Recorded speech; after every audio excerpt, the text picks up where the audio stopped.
ধরনের ব্যক্তির রোজা আল্লাহর দরবারে কবুল হয় না। এই দুই ধরনের ব্যক্তি যতই রোজা রাখুক না কেন তার কোনো প্রতিদান তারা পাবে না। রাসূলুল্লাহ সাল্লাল্লাহু আলাইহি ওয়াসাল্লাম বলেছেন, এই দুই ধরনের ব্যক্তিকে আমি শাফায়াত করব না এবং তাদের আমি উম্মত বলেও পরিচয় দিব না। কোন দুই ধরনের ব্যক্তি যাদের রোজা আল্লাহর দরবারে কবুল হয় না? অবশ্যই ভিডিওটি সম্পূর্ণ দেখে মিলিয়ে নিবেন আপনি তাদের মধ্যে আছেন কিনা। প্রিয় দর্শক, আপনি যদি রাসূলুল্লাহ সাল্লাল্লাহু আলাইহি ওয়াসাল্লামকে বিশ্বাস করেন অবশ্যই আলহামদুলিল্লাহ কমেন্ট করবেন এবং রাসূলুল্লাহ সাল্লাল্লাহু আলাইহি ওয়াসাল্লামকে ভালোবাসলে অবশ্যই ভিডিওটি শেয়ার করে দিবেন। রোজার মাস গুনাহ মাফের মাস। রাসূলুল্লাহ সাল্লাল্লাহু আলাইহি ওয়াসাল্লাম বলেছেন, যে ব্যক্তি রমজান মাসে তার গুনাহ থেকে মাফ পেল না সে ধ্বংস হোক। মুসলমানরা পবিত্র রমজান মাসে সকলেই রোজা রাখার চেষ্টা করেন, কিন্তু এই রোজার যদি কোনো প্রতিদান নাই পাই তাহলে আমাদের মতন কপাল পোড়া আর কেউ নেই। কেন রোজা কবুল হয় না এবং কোন দুই ধরনের ব্যক্তির রোজা কবুল হবে না চলুন জেনে আসি। রোজাদারের জন্য জান্নাতে প্রবেশের জন্য বিশেষ দরজা রায়হান থাকবে বলেও হাদিসে এসেছে। ওই ভিআইপি দরজা দিয়ে শুধু রোজাদারগণই জান্নাতে প্রবেশ করবেন। কিন্তু কিছু মানুষের রোজা আল্লাহর দরবারে কবুল হয় না। তারা রোজা রাখলেও কোনো প্রতিদান পাবে না।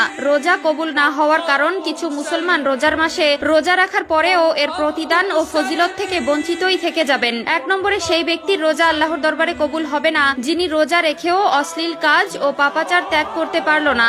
রাসূলুল্লাহ সাল্লাল্লাহু আলাইহি ওয়াসাল্লাম বলেছেন, যে ব্যক্তি রোজা রেখেও অশ্লীল কাজ থেকে পাপাচার থেকে নিজেকে বিরত